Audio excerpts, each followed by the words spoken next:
Alright, welcome to another Boulevard Paper Fight YouTube video. Today, I'm taking a trip down memory lane. You may have seen that I have been doing that lately, both on the Help from Future Self podcast, where we've been looking back at houses and how they've evolved, and I've also been doing that personally, as well as writing that article which appeared on the FFG website. If you haven't read this article, it's basically how I fell in love with KeyForge, and I'm hoping that some people reflect and feel the same way.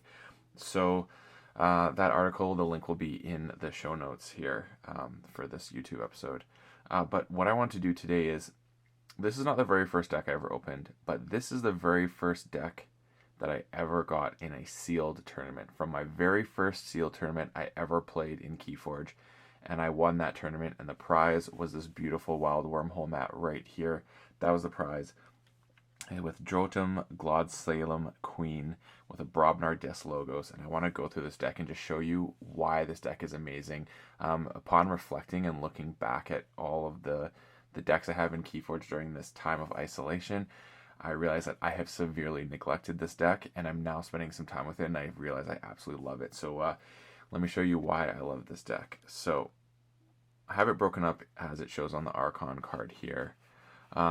There's some really interesting things in this deck, in the Brobnar house particularly.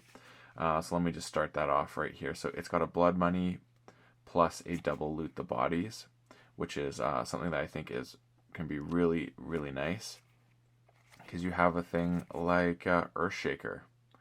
So Earthshaker can do some work with the loot the bodies in play, as well as a blood money. Again, you also have Heb the Huge. You can drop Heb the Huge to potentially get some other things going. And it's got Troll as well. So it's got some great, look at these big bodies that it has here. The classic Brobnar Coda big bodies, and I like them. I like the Trolls. I like the Bumpsies for Ember control, as well as a Crump. It's fantastic. So that's the Brobnar that I really like. It has a lot of cool things that can be done that way. And then on to the Dis side. The Dis, I actually think I'm going to talk about Dis last, because Dis is kind of the cornerstone of the deck in a way. So we'll come back to that. So here we have the great logos, Bouncing Death Quark, which is fantastic, with Effervescent Principle. ×2 is great. Graph to help those bursts, stopping the burst. Lab work, and it has library access with a lot of things you want to use. I mean, you could even lab work archive a card like library access and save it, or another logos card for later. Has Twin Bolt again. I find Pocket Universe, if they don't have Ember control, is really great. Just put some Ember away, save it for a rainy day. Again, Brain Eater, sweet. Quixo is really great for getting some card draw, especially if you can throw a Rocket Boots on it. There's a few things that Rocket Boots is a good candidate for. In the Brobnar side of things, I mean, Crump with Rocket Boots is really nice, or even having Troll with Rocket Boots. There's just a lot of candidates. Even Valdar, because you can hit those flank creatures. Just a lot of ways you can get some good value from it. The deck has a pretty decent creature count. There's 1, 2, 3. There's 3 creatures only in Logos, but Logos isn't really playing the creatures. You got a lot in Brobnar. So the Brobnar has 1, 2, 3, 4, 5, 6, 7. Yeah, you have 8 in Brobnar, and now on to Dis, where you have 1, 2, 3, 4, 5, 6, 7, and you have 8 in Dis. So the reason why Dis is the cornerstone of this is for a lot of reasons. So you have 8 creatures, right? You can get a Control the Weak, and if you look at your opponent's board, you can obviously use your normal shenanigans, but I like Control the Weak with a thing like Gateway to Dis can be good with Control the Weak. The Soul Snatcher play, I really like this card in this deck. It can put in some serious work. I kind of like it almost like a late game play, but you also have things like Snudge in here. So return an artifact or flank creature to its owner's hand. So I can literally lift the Soul Snatcher, and if I know that it's going to hurt me, that gives me one option. And a card in here that actually people probably don't think about a lot is, my favorite is Pit Lord. This to me is a Pit Lord deck.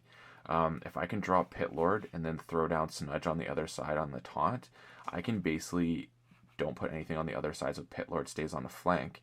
and then I can return Pit Lord to my hand with Snudge and decide to either discard it or replay it for another 2 Ember. So it's really fantastic in that sense. It's got the Lash, obviously, which is great, and then a Gateway to Dis with Soul Snatcher if you can get ahead on board. Fantastic. You're just going to get all that Ember. It's great even after dropping a Pit Lord. It's a way to get rid of your Pit Lord. I mean, the burst of having Dust Imp, Pit Lord, Soul Snatcher is with the Gateway is ridiculous. Just that alone. If you happen to drop 2 Shoolers and Steel, like, you're getting some serious Ember burst from this deck, and I absolutely love it. Obviously, the Terror is a great card to start the game with. That's why I love this deck, is you got the Charette in here for Ember control, double Shooler, and then Toxin for hand control. It just works so well. And then you also have things like, again, Soul Snatcher and Loot the Bodies.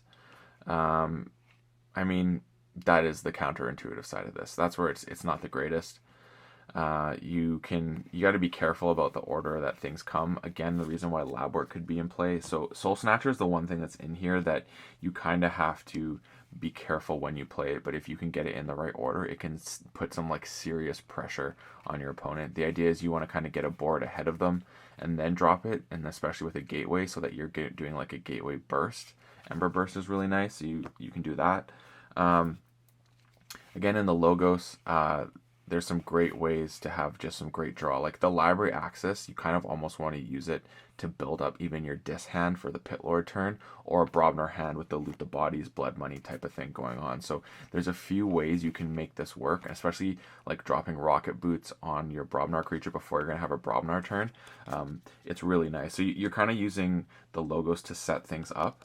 And then you have the Brobnar and the Dis side of things, depending on where they come in the game. You're kind of setting the major board state and putting some serious work in with those 2 houses. So I absolutely love this deck. It is my very first sealed deck I ever opened and played a tournament with, and I won the tournament and got this beautiful Wild Wormhole mat.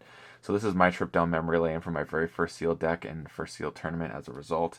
I hope you enjoyed this and getting some insight, and I hope you maybe go back and look at your first sealed deck that you opened, especially if it was one that has a good memory attached to it with a few W's attached. So just take some time right now in isolation to look back at your KeyForge collection and revisit some of your favorite decks that you may have, as I'm going to be doing.